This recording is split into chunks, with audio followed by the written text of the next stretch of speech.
In this video, we're going to do a quick test and replacement of this bad dual run capacitor on an outdoor condensing unit. So before we would even remove this shroud, we would want to pull the electrical disconnect to turn the power off to this outdoor unit. We're going to confirm that there is no power, and we're going to do that with our multimeter. So we're going to turn it on V. So V for alternating current, we're going to go ahead and measure. We see we don't have any voltage. We also have the indoor unit off as well in this case, and you don't have to turn that off to replace a capacitor, but we don't have 24 volts here. If you did have 24 volts, it would signal that the indoor thermostat was turning on air conditioning mode, but in this case, we don't have any power there either. But anyway, yeah, you just want to make sure that you don't have any 240 volts right here, and we confirm that by disconnecting at our disconnect box. So on a service call, if you do have power coming in and you don't have the compressor or the fan motor turning on, then most likely the capacitor is at fault. Or if the outdoor fan motor is not turning on, but the compressor is running, it's most likely just the fan part of that capacitor. And so here's the fan part right here. Here's the common and here's the HERM. So the HERM is for the hermetic compressor. The fan is for the outdoor fan, and the common is where it's going to be attaching over to that contactor. And so if you have the fan motor running and the compressor is not running, then the HERM part right here is likely the problem. And so we're going to go ahead and test this capacitor. This is referred to as a bench test essentially, but we're going to test this while we don't have any power to the unit. Now you don't technically have to test it. As you can see, each one of these is bulged on the bottom. It's also bulged on the top. So if you see the bulge there, you're gonna know that that capacitor is no good. And so you may see that, or you may see the fluid has leaked out of the capacitor. And in that case, you don't even have to test it. You know it's bad and needs to be replaced. So first things first, we're going to remove these electrical connections. We already confirmed that we have no power. So you just wiggle them like this until it comes up. Now, sometimes these are stuck. And so what I like to do is I'll take this, the pliers, and I'll just kind of wiggle and then pull up like that. And so that's the other way of doing it. You just want to make sure to not break these terminals as you are disconnecting. Now, it's very important before you even are disconnecting these wires that you take a photo of where these wires are. Now you can also look in the wiring diagram to know where they connect to on the capacitor, but it's easy enough to just take a photo. In this case, you see the blue wire that attaches to the HERM, the yellow wire attaches to the common, and the brown wire attaches to the fan. And this one happens to be color coded, and this one's a total line version. But right up here on the top, it says C, and that's common, and that's our yellow wire, so we're going to disconnect that. And then we have our HERM, which is our blue, we're going to disconnect that, and then we have our fan back here, and that's our brown. And it's going to say that at the top right here. So now that we have our wires disconnected, what we're also going to do is we're going to bleed off any voltage from the capacitor. Now, it's not enough to do, like, say, damage or anything like that on an HVAC capacitor, for residential systems, but we're just going to go ahead and bleed that off with a 20,000 ohm resistor. And so we just put this from here to here. You only have to do that for, just several seconds. It's not going to take a very long time. And then we go from common to fan. And what's actually happening is we are literally just taking any electrons that are on the fan plate, and we're equalizing them with the common plate. And likewise, we did the same thing when we were doing this by connecting from here to here. So we're just equalizing the amount of electrons between the HERM plate and the common plate. That's all that's happening. Now, some people in the field may just take these, like the metal edge, and they might just scrape right across here. And that's going to allow the electrons to flow really quickly back across. And so we slow that down with the resistor, but like I said, oftentimes people are doing that as well out in the field. But you can just buy these little resistors on Amazon and just make yourself a little connector wire, and you can just do it like that. So what we really are doing is we're trying to equalize the electrons across this capacitor so that we have an accurate reading with our multimeter. We're actually able to read that well. And so what we're going to do is we're going to switch this over to microfarads. So we have to press the select button several times in order to get to it.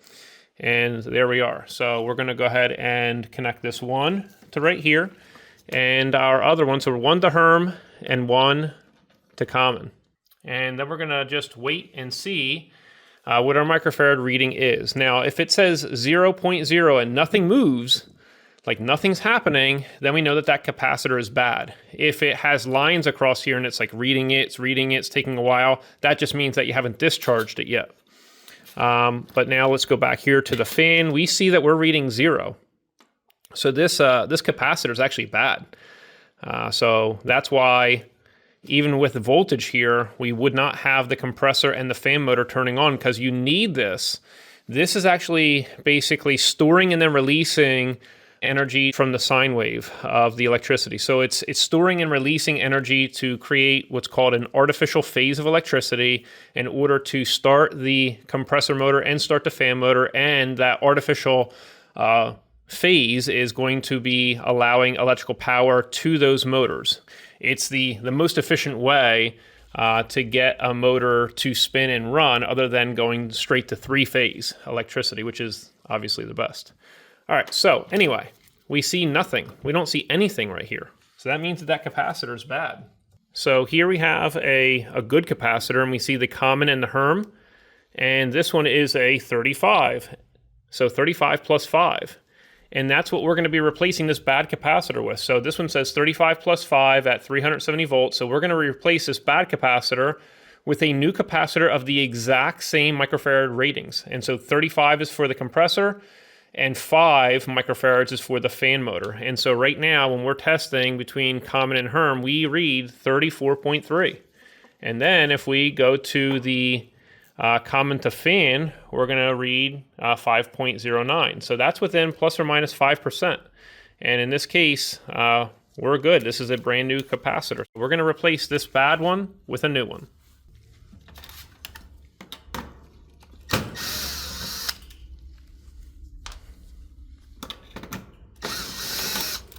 Sometimes you don't have to take this fully out, and you can just slide the capacitor in and out. But in this case, I'm going to fully take it out.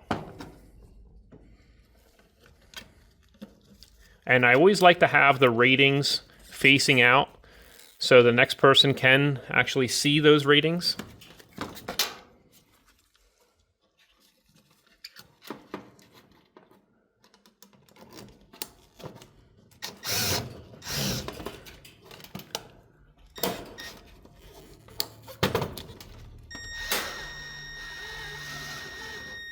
Now, if your new capacitor doesn't fit in the same clamp, you can use wire strapping. So that wire strapping looks just like this, and you can cut this to length and bend it in order to re-screw that capacitor back in. You just want to make sure that wherever you're screwing this in at, you don't screw into the actual condenser coil, because that would be a major problem.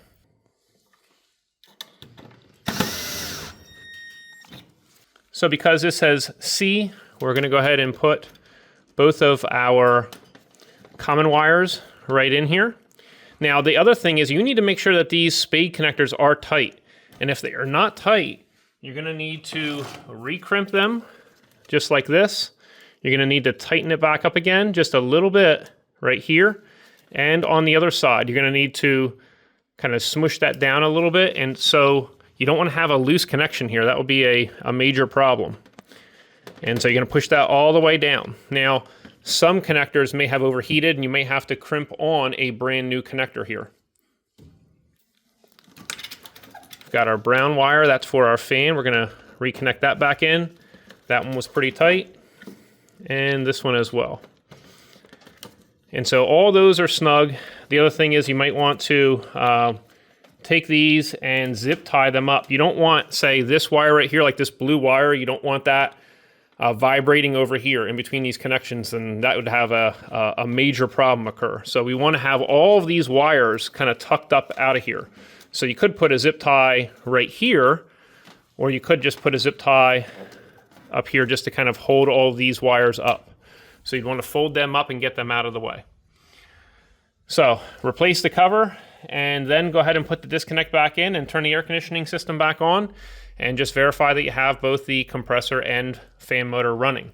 Now, if you're not sure what microfarad ratings that you need, the microfarad rating is actually found on the side of the condenser fan motor, and the microfarad rating for the compressor, which is the larger one, is on the side of the compressor. Just make sure to replace it with the same or higher voltage rating as was the old capacitor. And likewise, it will say on the outdoor fan motor and compressor what the minimum voltage rating of that capacitor should be. So this one is 440 volt, so that's higher than this old one, which is only 370 volt, and that's why this one's smaller. It has actually more insulation on the inside to handle an even higher voltage. But as long as you get this microfarad rating exactly as required by the compressor, which is a larger number, and the smaller number being the fan, then you're good. So now that we have our zip tie back in place, and while the power is still off, we're going to go ahead and put our cover back on.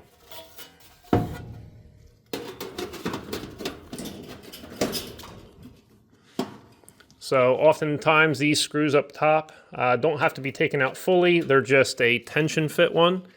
And then it's just the bottom ones that need to be screwed back in again.